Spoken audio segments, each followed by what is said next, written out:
એ ચમ આટલી બધી મોડી આવી તું બેહવા?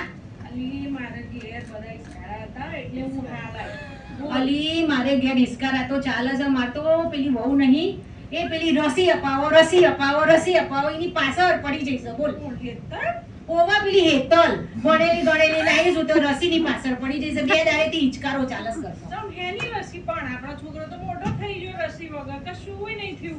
અલી આપણો જમાનો અલગ હતો, પણ એ તો બધું કેટલું મોટું ભાષણ આપે છે. રસી લેવી પડે અને હું તો મારા છોકરાને રસી અપાય. બોલ આવો હિચકારો બે દાડેથી ચાલે છે મારા ઘરમાં. હા જો બેસ હે બકા બેસ લીલા બેસ. અલી જો ને મારે ઘેર તો હિચકારો ચાલે છે. પેલી રસી અપાવો અને રસી અપાઈ તો બે દાડેથી છોકરો ઊંઘ્યો નહીં અને હાથ તો ટેટા જેવો થઈ ગયો છે. છોકરાને કઈ થાય નહીં બાપા, હાથ ટેટા જેવો થઈ ગયો છે. તો બોલ આવું થયું છે મારે તો ઘરમાં.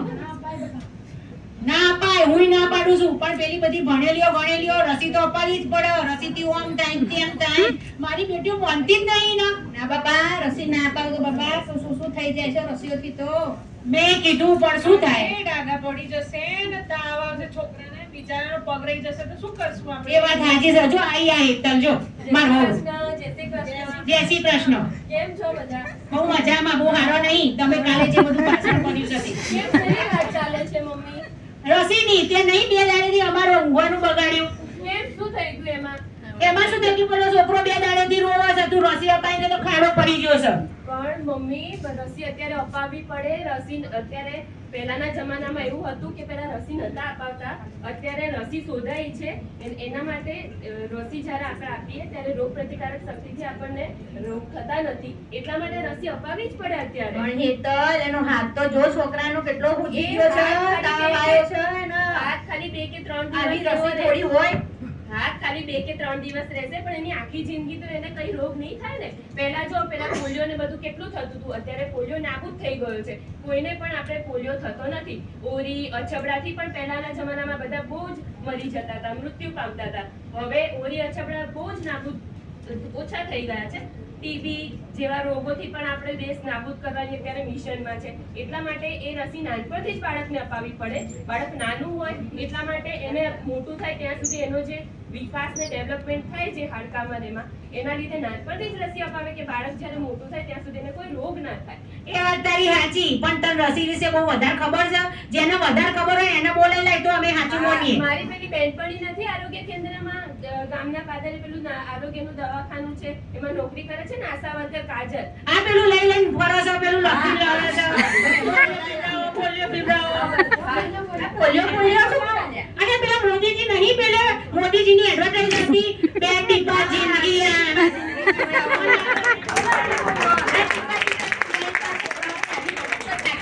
સાચી વાત છે. દર રવિવારે એ ગેટમાં છોકરા ગણી ટીપા પીવા જતો રહેશે. એટલા માટે જ હું એને બોલાવું છું. તારી જોડે જો વધારે જ્ઞાન ના હોય ને તો જેને જ્ઞાન હોય ને રસીનું એને બોલાય, નહીતર અમે તો મોનીશું નહીં. અને ઘેર આવી છોકરાઓને લઈ જાય, હેડો બેન રસીના બે ટીપા પીવડાવો કે. હા તો હું કાજલ મારી બેનપણી છે ને અહીંયા આરોગ્ય કેન્દ્રમાં એનું બોલાઈ ગયું, આવી જ ગઈ હશે નોકરી પરથી. હા બોલાય જલ્દી, હેડ અમાર જોડે ટાઈમ નહીં. હેલો કાજલ. હા નોકરી પર આવી ગયા તમે? હા તમે જરા અહીંયા મારા ઘરના પાદરે આવજો ને.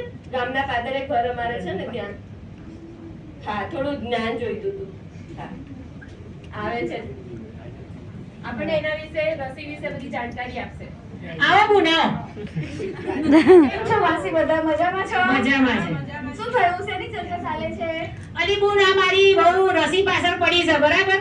પણ હવે રસીનું પૂરતું જ્ઞાન એની જોડે નહીં અને અમાર જોડે નહીં. અને અમારું જે જ્ઞાન છે એ થોડું અધૂરું જ્ઞાન છે, બરાબર? એટલે અમને પૂરું થોડું જ્ઞાન આપ પેલું રસી કેમ મહત્વની છે. રસી એટલે મહત્વની. પહેલા તમે પેલા રમી સકાન છોકરાને ઓળખો? હા પેલો પગ લંગાઈ ગયો છે.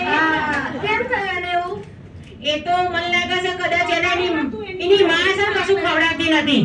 ના ના માસી, બહુ ખવડાવતા ખાવા પીવાના લીધે નથી. એની માએ તમે કહો છો ને દો બૂંદ જિંદગી કે, એ નથી આપ્યા એટલા માટે એનો પગ અત્યારે એવો છે. પણ બે બૂંદમાં પગ લખવો ના થઈ જાય એવું છે તે બનો. થઈ જાય એ એટલા માટે કે એક વેક્સિન છે, પોલિયોની વેક્સિન. જ્યારે વેક્સિન આપે ત્યારે એને જે હાનિ કરતા જે પોલિયો વાયરસ હોય છે ને એ એને હાનિ નહીં કરે અને એનો પગ બચી જતો. જો એણે એટલી 2 ટીપાની વેક્સિન લીધી હોત તો એની આખી જિંદગી બદલાઈ જતી. હાય હાય બધું આટલું બધું મહત્વનું છે. હા, આટલું ઇમ્પોર્ટન્ટ છે વેક્સિનેશનનું. જો જો હવે બકા તું અમને ડિટેલમાં સમજાય તો અમે બીજા 2-4 જણને કહીએ. પેલું તમે ટીવીમાં સમજાઈ દો ને બધું. પેલે મોટા પડદા ઉપર સમજાય.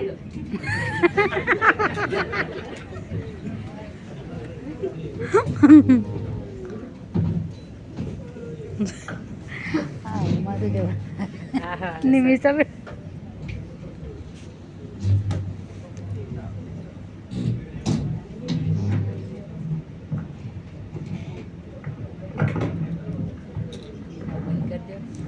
ભલે ના ઉભરો બંધ કર.